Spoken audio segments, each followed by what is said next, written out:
ഇന്നലെ നിന്റെ അച്ഛൻ എന്താ ചെയ്തതെന്നറിയോ? എന്താ അമ്മേ? ആ പഴയ ട്രങ്ക് പെട്ടി എടുത്ത് ഇറങ്ങി. ആരോട് നോക്കട്ടെ, എന്താ ഇത്? നീയല്ലേ കുട്ടിക്ക് പോയിട്ട് ഗുരുവായൂരാ? അതേടോ. ഹായ്, മഞ്ചാടിയല്ലേ ഇത്? ചകോരനയനം വസ്തു, വസ്തുനാമം 3 അക്ഷരം. എന്താ ആർക്കും അറിയില്ല? മഞ്ചാടി. ഇത് കൊറേ ഉണ്ടല്ലോ. പമ്പരം, തെറ്റാലി. നമ്മുടെ യേശുദാസിന്റെ റെക്കോർഡ്. ഒരു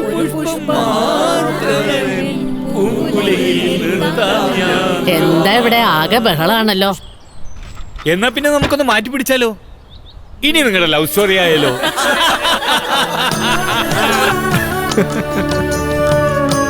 ഇനി എന്റെ കഥകൾ പങ്കിടാൻ കേരളത്തിലാണ് എന്റെ റിട്ടയർമെന്റ്. അനന്ത ലിവിംഗ്, പാലക്കാട്, കേരളം.